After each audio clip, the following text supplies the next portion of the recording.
Mirë, e nis me Karanxhën këtë bisedë. Ç'është ky tim? Çfarë ka ndodhur? Personat kush janë? Qofse i njohim, nuk i njohim. Në media kanë dalë emrat e drejtuesit, po të kemi parasysh me call center në mënyrë të përmbledhur. Call centeret janë një grup personash të cilët komunikojnë në telefon dhe bëjnë lidhje të ndryshme nëpërmjet telefonit, lidhen me persona brenda dhe jashtë territorit të Republikës së Shqipërisë. Siç na marrin për dyshekët, Po marrin për dyshekët. Në rastin konkret, është konstatuar çka kemi parë në media, domethënë që italianët kanë qenë bashkëpunim me organet ligjvatuese të Italisë. Si duket, me që kanë marrë pjesë ato, tregon, kjo është një tregues që dëmtuar ose personat që janë cënuar nga kjo veprimtari ndodhen në Itali, sepse janë shtetas italian. Janë shtetas italian personat e dëmtuar. Kjo na tregon edhe diçka tjetër më te ande. Që italianët i gjëmojnë lekët e veta. Pra, do të thonë janë të dëmtuar. Po ne shqiptarët i gjëmojmë në lekët tonë, e kemi në struktura të tilla që hetojmë parat e popullit shqiptar që shkon jashtë territorit të Republikës së Shqipërisë nga zyrtarët e korruptuar. Kjo është shumë keq kërkon. Por para shumë tani italianët vini kërkojnë se janë viktima dhe shumë mirë. Veprimtari e palishme të dënohet, sepse qoftë një shtetas italian i dëmtuar, i shpaksu, pasuria ka qenë objekti i një mashtrimi. Por edhe ne popullit shqiptar që po i vidhet pasuria nëpërmjet mashtrimit, jashtë që po dalin shumë para. Duhet ta kemi edhe ne një mekanizëm. Tani, në lidhje me pronarët, janë diskutuar disa emra në media, por që kam përshtypjen Agim Preka, Elfred Preka, janë tre emra që kanë dalë, janë shpallë janë në kërkim, ndërsa janë arrestuar. Po, janë shpallur në kërkim. Përveç këtyre emrave kanë dalë dhe emra të tjerë politikanësh lidhur, por ne nuk kemi një dhënë konkrete që të jemi korrekt. Kanë dalë emra politikanësh ose të afër me shtyre, por ne këtë kemi zyrtare vetëm emrat e personave të cilët ka dalë. Veprimtarisht shqetësuese kjo? Është masive në Shqipëri të mashtrosh qytetarët evropian nga Shqipëria? Kjo është një veprimtari shqetësuese, sepse ne synojmë shkojmë në Evropë. Nesër pas nesër shteti jonë bëhet pjesë e familjes evropiane, quhet që ti ke dëmtuar interesat e një shtetasi që je, sepse diskutimi për BE-n është forma e shtetit. Pra, po ta marrim të mirë që të jemi pjesë e BE-s. Pra ti cënon interesat e bashkë qytetarëve tu.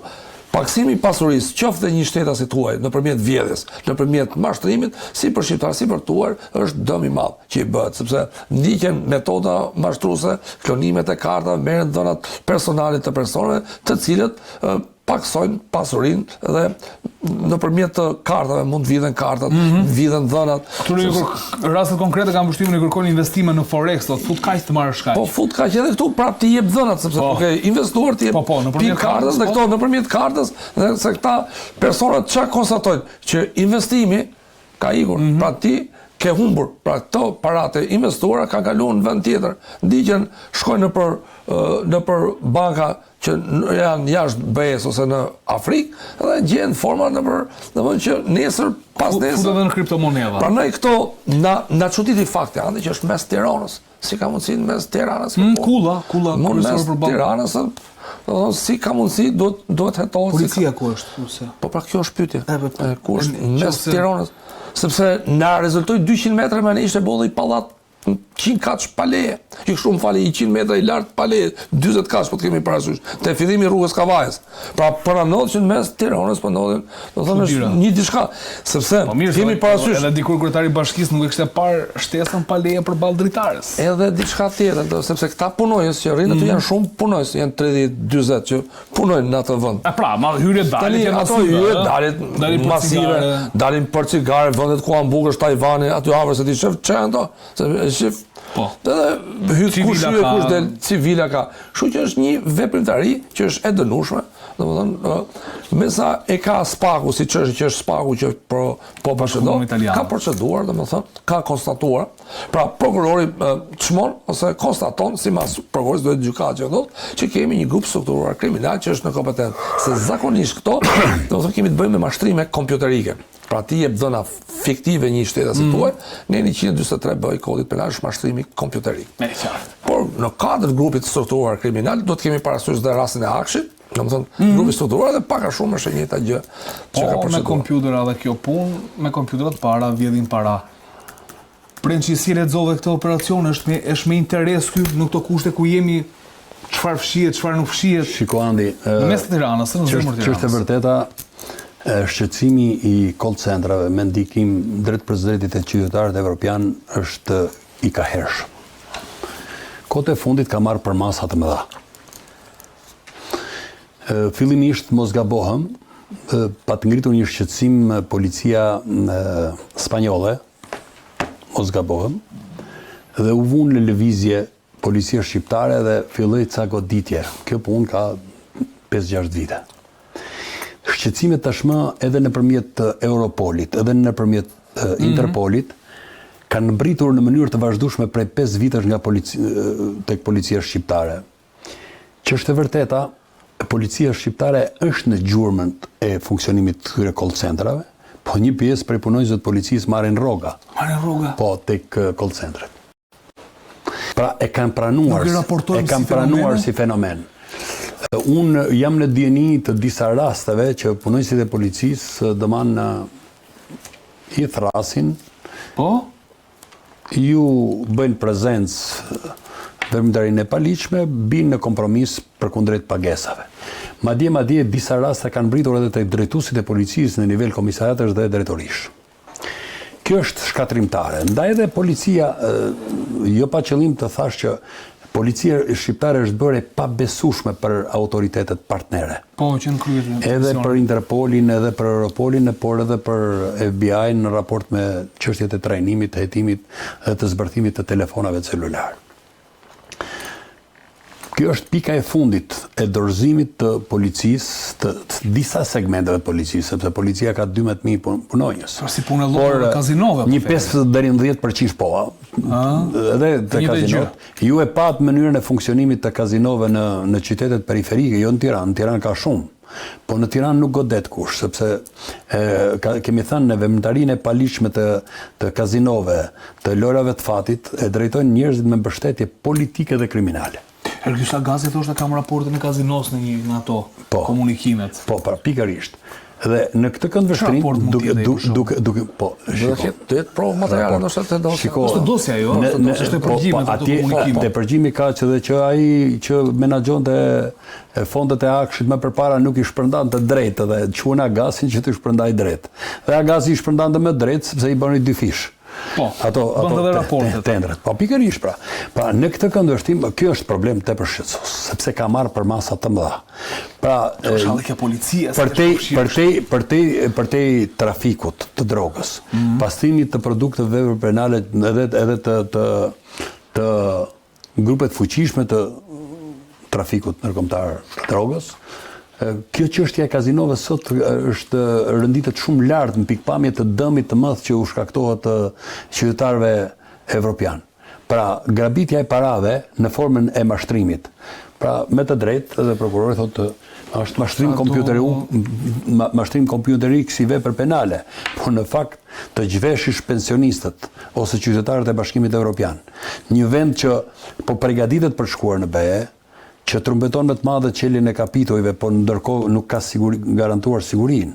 Ndërkohë që i funksionojnë qendra call centresh në objekte shtetërore, kjo është më e rënda, shumë e rëndë. Në objekte shtetërore, në objekte që i ka pasuri shteti, ka qendrat e komandimit dhe drejtimit call centrave. Pra, sot aktualisht në distancë jo më larg se sa 100 metra nga godina e kriministit funksionojnë qendrat e call centrave, të drejtimit dhe të komandimit të call centrave. Pra në këtë këndvështrim, unë them që po që se kryeministri i Shqipërisë do të shqetësohet dhe do të ketë me të vërtet ca standarde të qeverisjes, duhet që policinë e shtetit të mos e keq përdor me 400 forca për të prish 3 shpiza në theth, e me 40 skavator e me 30 makina ushtrie për të prishur 3 shtëpia në theth. Le t'i përdori këto forca për të goditur paligjshmërinë e aktivitetit call centrave ose të mos çojë 23 forca kur ndodh përmbytja e 40.000 banorëve në qytetin e Durrësit. Po ti qoj 3 muaj përpara ato eskavatorët që i qenë theth, që të pastrojnë kanalet, sistemin e ujrave të larta dhe ujrave të mesme në rajonin e Durrësit dhe Po të s'ka hidrovorja sipër s'ka, do bëhet vaska. Do mutet 2 metra. Shiko, unë kalova nga një fenomen që më kalova t'i kujtoj kryeministit politikat e dështimit, sepse nuk mund të sulmohet, nuk mund të luftohet call centri me një operacion policor. Jo, luftohet me politik. Nuk mund të qeveriset Shqipëria që zgjoh nga gjumi me ëndra dhe urdhëro ushtrinë e policinë dhe IKMT-n dhe shko prish shtëpiat e thetit. Por paligjshmëria luftohet me politik, duke i prerë rrugë ndërtimit dhe jo duke intensifikuar. Ka jap dhe një informacion publikun këtu për përmbytjen? Në burgu Durrësit, erdhi ministri, u ndezën pompat, u shtrin tubat. Erdhi ministri Dhengu, marroi prononcimin atë ecjen me çizme. Cilat pompa? Ishte një pompë, e solli ushtria nga ato pompat. 2 pompa. Ajo ishte. Pritja sa ta mbaroi. Erdhi? Po. U krye regjistrimi? Po. Sa iku ministri iku dhe pompa. Po, ministri, të lutem, Andi. Dali ta kundërshtoj ndonjëri nga ata që ta bëj krahasimin, Andi. Jo më thonë ministri Lviz ka me pompë. Me pompë me vetë. Tani, ju lutem. Jo pa qëllim përmenda. Ministri deklaroi turpin. Kemi sjell tha 23 forca të emergjencave civile dhe 2 pompa.